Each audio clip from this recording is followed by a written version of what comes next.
आज का जो एजेंडा है उसमें हम लोगों को इन चीजों को थोड़ा सा मैं एक्सप्लोर करूंगा कि अगर एक्चुअल में अपने पास ऑपरेटिंग सिस्टम नहीं हो तो क्या हम लोग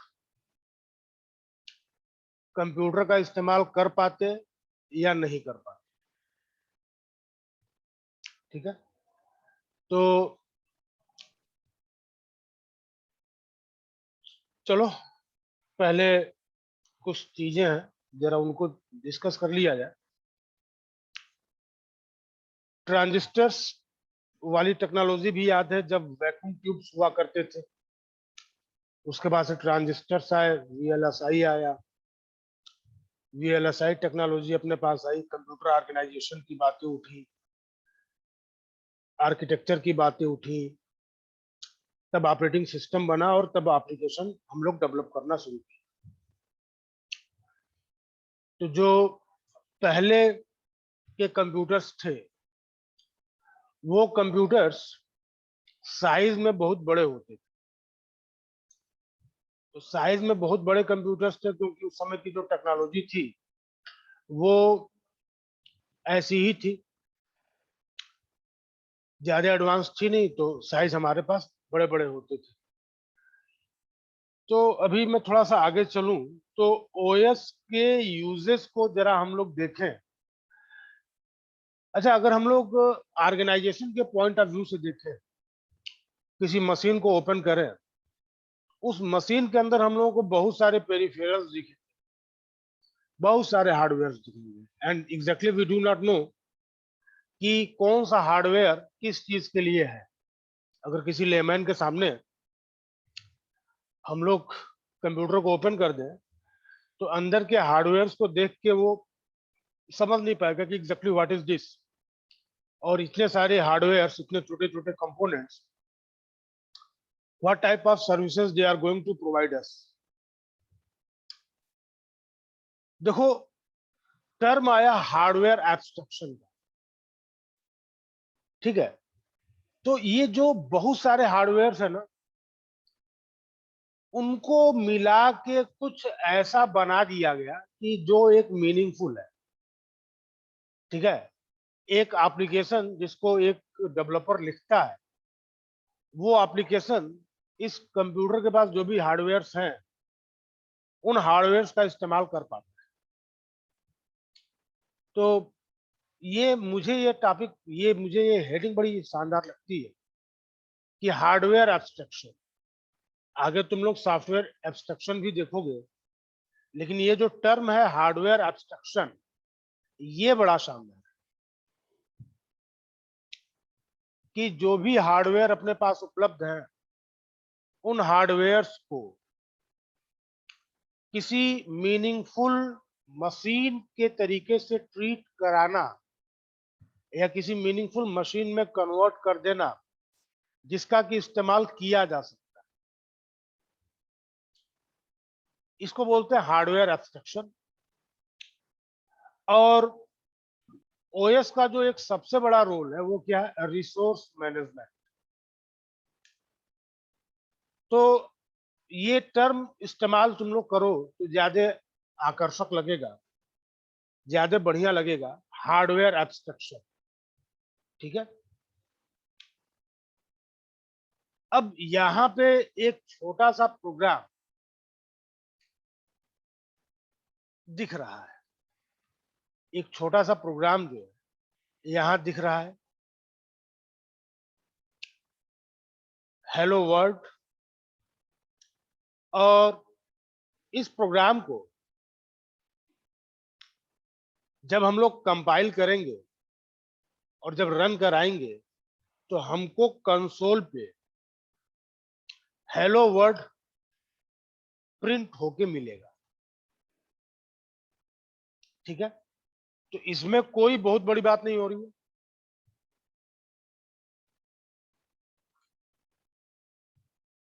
अब क्वेश्चन ये उठता है कि ये जो स्ट्रिंग है, ये स्ट्रिंग कंप्यूटर की स्क्रीन पर डिस्प्ले होगा। ठीक है, और अगर ये डिस्प्ले होगा तो किस तरीके से दिखेगा क्या पीछे का प्रोसेस होगा उसको यहां पर समझाने की कोशिश की जा रही है। और देखो तो अभी वो जो हेडिंग था हार्डवेयर एब्स्ट्रक्शन वो क्लियर हो गया। प्रोसेस का एक आइडिया अपने पास पड़ा हुआ। प्रोसेस का आइडिया क्या है? तो प्रोसेस का आइडिया ये है कि प्रोग्राम्स हमारे सेकेंडरी स्टोरेज में होते हैं। जब हम लोग प्रोग्राम को कंपाइल करते हैं और जब उनको हम लोग रन कराते हैं तो प्रोग्राम रनिंग स्टेट में प्रोसेस में कन्वर्ट हो जाता है। ठीक है। अब जरा यहाँ पे गौर करने वाली बात है वो ये है कि अगर अपने पास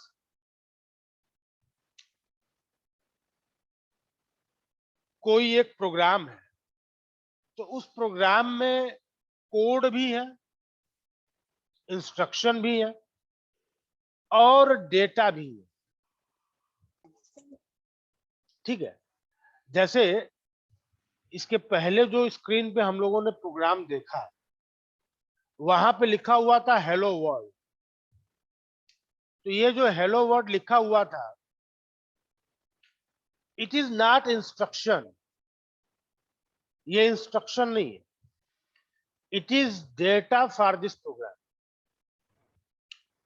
अब ये प्रोग्राम प्रोसेस में कन्वर्ट हुआ है तो मेन मेमोरी में आके स्टोर हुआ। अब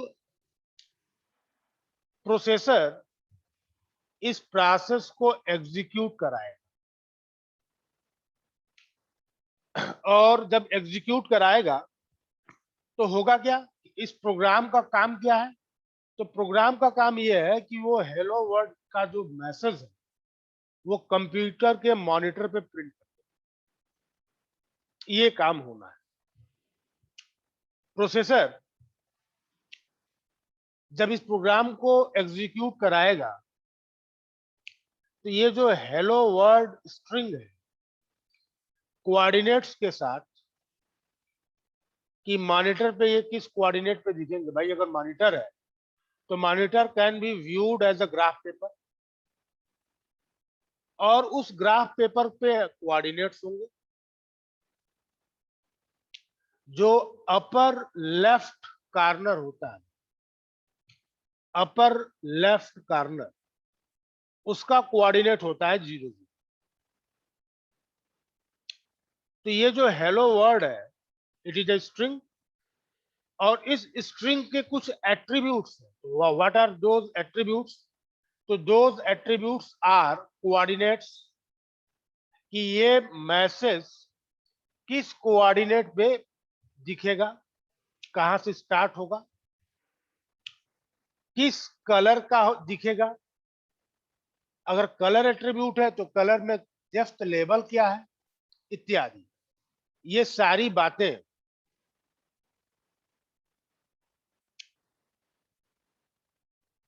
ग्राफिक्स कार्ड में भेजी जाएगी। ये सारी चीजें, ये सारी इंफॉर्मेशन ग्राफिक्स कार्ड में भेजा जाएगा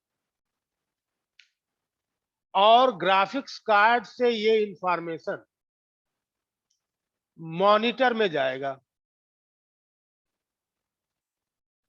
अब यहां पे मैं एक चीज और बता दूं कि अगर हम लोग प्रोड्यूसर कंज्यूमर प्रॉब्लम को व्यू करें, प्रोड्यूसर कंज्यूमर प्रॉब्लम को अगर हम लोग व्यू करें तो मॉनिटर यहां पर एक कंज्यूमर। और मैंने इस बात को बोला था कि जब भी प्रोड्यूसर कंज्यूमर प्रॉब्लम की बात होगी, जब भी कम्युनिकेशन होगा दो डिवाइसेस में, तो उन डिवाइसेस के बीच में एक बफर का होना जरूरी। The graphics card is playing a role of buffer memory in between processor and monitor. Processor ने हेलो वर्ड नाम का स्ट्रिंग यानी स्ट्रिंग ग्राफिक्स कार्ड में भेजा, साथ ही साथ एडिशनल इंफॉर्मेशन कोऑर्डिनेट्स क्या है, कलर्स क्या है, डेप्थ क्या है। इसको ग्राफिक्स कार्ड में भेजा और अब इस ग्राफिक्स कार्ड से ये सारी इंफॉर्मेशन मॉनिटर यूज करेगा इस स्ट्रिंग को प्रिंट कराने की। अब प्रश्न ये उठता है कि अगर अपने पास ऑपरेटिंग सिस्टम नहीं होता तो क्या होता। तो अगर अपने पास ऑपरेटिंग सिस्टम नहीं होता तो ऐसा नहीं है कि हम लोग कंप्यूटर को यूज नहीं करते, कंप्यूटर को यूज करते, लेकिन अब डेवलपर की जो जिम्मेदारी है वो बढ़ जाती है। अब डेवलपर को ये हर एक चीज प्रोग्राम में एक्सप्लिसिटली मेंशन करना पड़ता, ठीक है। इवन डेवलपर को वो प्रोसेस लिखना पड़ता कि ये स्ट्रिंग इस ग्राफिक्स कार्ड में किस तरीके से इंसर्ट की जाएगी और डेवलपर को ये भी लिखना पड़ता कि ये मॉनिटर इस ग्राफिक्स कार्ड से इस इंफॉर्मेशन को कैसे फेच करता और डिस्प्ले कराता। यानी जो डेवलपर था उसका काम बढ़ जाता। लेकिन हमको जब हम लोग प्रोग्राम लिखते हैं तो हम लोगों ने लिखा प्रिंटफ, खत्म, केवल इतना लिखा प्रिंटफ और पीछे की वो सारी चीजें खत्म हो गई। डेवलपर को हेडक लेने की जरूरत नहीं है कि how content that is data of a program is being transferred to the graphics card and how this content will be consumed by the monitor. It is not the headache of developer now. It is all provided automatically by operating system, and that's why it is said कि hardware abstraction. Operating system provides hardware abstraction. ठीक है। तो अगर कोई पूछता है कि क्या ऑपरेटिंग सिस्टम नहीं रहे तो क्या कंप्यूटर का इस्तेमाल नहीं हो पाएगा, तो जवाब है बिल्कुल होगा। लेकिन अब आपको हर एक चीज को कंसीडर करना पड़ेगा। वो छोटा सा प्रोग्राम जो एग्जीक्यूट हो रहा है, इतनी सारी चीजें बैकग्राउंड में चल रही हैं, इन हर बिंदुओं को, हर एस्पेक्ट को डेवलपर को कंसीडर करना पड़ेगा। अभी हम लोग सीधे प्रिंटफ लिख देते हैं और हमारा काम, ठीक है। तो प्रिंटफ पीछे का बहुत सारा टास्क जो है खुद कर रहा है, ठीक है। और वो अगर ऑपरेटिंग सिस्टम एब्सेंट होता तो उन सब चीजों के लिए हमें कोड लिखना पड़ता। इसीलिए टर्म इस्तेमाल होता है जिसको बोलते हैं हार्डवेयर एब्स्ट्रैक्शन। और ये चीज यहाँ पे दिख रही है, can be complex and tedious और हार्डवेयर डिपेंडेंट, क्योंकि वेंडर चेंज होंगे तो हार्डवेयर का स्पेसिफिकेशन चेंज होगा, तरीका चेंज हो जाएगा कि हम किस तरीके से किसी हार्डवेयर से कम्युनिकेट करें, ठीक है। और ये नीचे वाली line, without an OS all programs need to take care of every nitty gritty detail. अब जरा यहां देखते हैं, ये जो प्रिंटफ स्टेटमेंट है, जब ये कॉल होगा तो इंटरनली एक सिस्टम कॉल जिसको हम लोग बोलते हैं STD out, standard output device. Standard output device कौन है? It is monitor. तो प्रिंटफ हमने कॉल किया। अब प्रिंटफ जब कॉल किया मीन्स इंटरनली क्या कॉल हो रहा है? एसटीडी आउट सिस्टम कॉल, और this system call is consulting to operating system. Now operating system is performing communication to the device driver, और डिवाइस ड्राइवर के साथ जब कम्युनिकेशन हो रहा है तो ये जो कंटेंट एसटीआर में पड़ा हुआ है, ये कंटेंट ग्राफिक्स कार्ड में ट्रांसफर हो गया, और ग्राफिक्स कार्ड से ये सारी इंफॉर्मेशन मॉनिटर कंज्यूम करता है। अब जब ऑपरेटिंग सिस्टम आ गया पूरे सीन में तो डेवलपर का काम आसान है। अब यहाँ पे एक बात ध्यान देनी है कि अगर हमने ये प्रोग्राम लिखा है, उस प्रोग्राम का सोर्स कोड हम लोग किसी भी मशीन पे लेके जाएं और वहां कंपाइल करा के इसको एग्जीक्यूट कराएं, हमारा प्रोग्राम सेम आउटपुट देगा।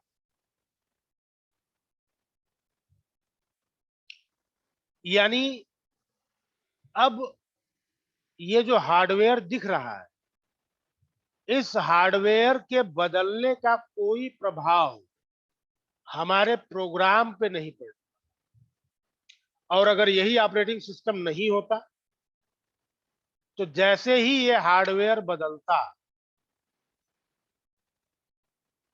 प्रोग्राम को दोबारा से लिखने की जरूरत पड़ती।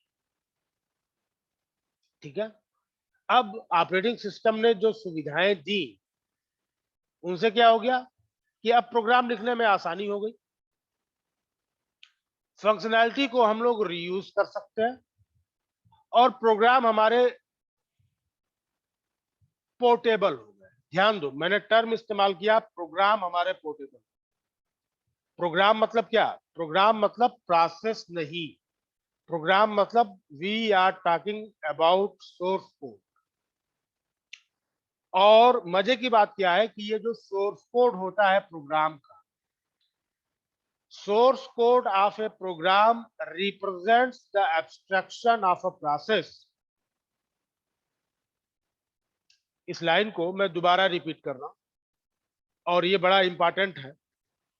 Source code of a program is responsible for representation of abstraction of a process when this program will be in state of execution।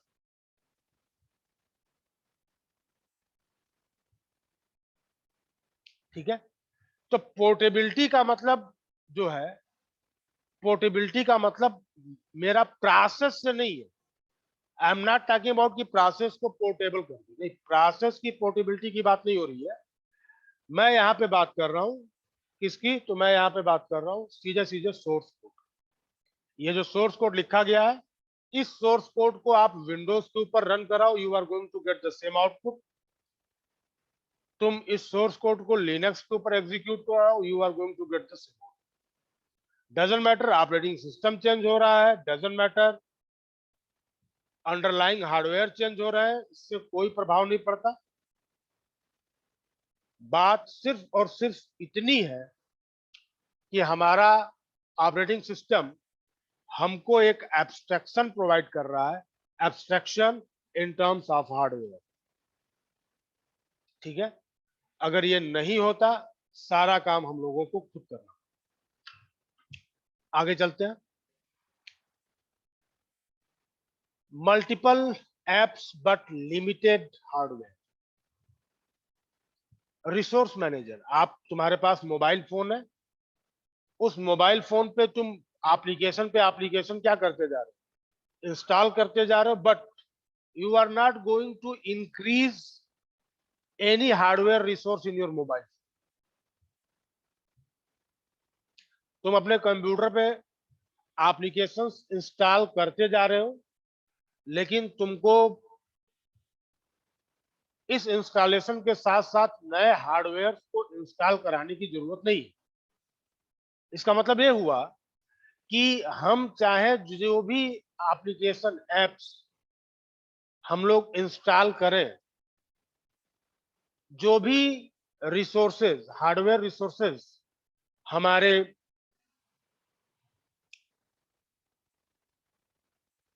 Computer के पास है, उन्हीं हार्डवेयर रिसोर्सेज का इस्तेमाल ये एप्स करेंगे और उन हार्डवेयर को इन एप्स के बीच में मैनेज कराने की जिम्मेदारी किसकी है?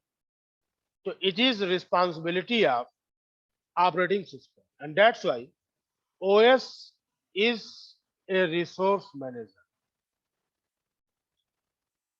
एप्स मल्टीपल है बट हार्डवेयर क्या है? लिमिटेड। और हार्डवेयर अगर लिमिटेड है तो there should be a sharing mechanism, there should be a proper management, और उसी मैनेजमेंट के लिए हम लोग ऑपरेटिंग सिस्टम को रिसोर्स मैनेजर बोल रहे हैं। अब ओएस क्या क्या मैनेज करेगा? तो सीपीयू को मैनेज करेगा, मेमोरी को मैनेज करेगा, नेटवर्क को मैनेज करेगा, सेकेंडरी स्टोरेज को मैनेज करेगा। ठीक है। और रिसोर्स मैनेजमेंट में क्या क्या आता है, क्या क्या इंक्लूड होता है? तो allows multiple apps to share resources,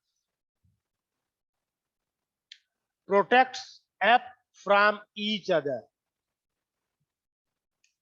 improves performance by efficient utilization of resources. जब तुम लोग अपने मोबाइल पर कोई एक एप्लीकेशन इंस्टॉल करते हो और तुम चाहते हो कि वो किसी दूसरे प्रोसेस के साथ कम्युनिकेट करे, जैसे हमने जो है व्हाट्सएप इंस्टॉल किया, अब मैं चाहता हूं कि व्हाट्सएप इंस्टॉल तो हो गया है, अब मैं चाह रहा हूं कि मेरा व्हाट्सएप जो है वहां पे जो डिस्प्ले प्रोफाइल का जो ऑप्शन है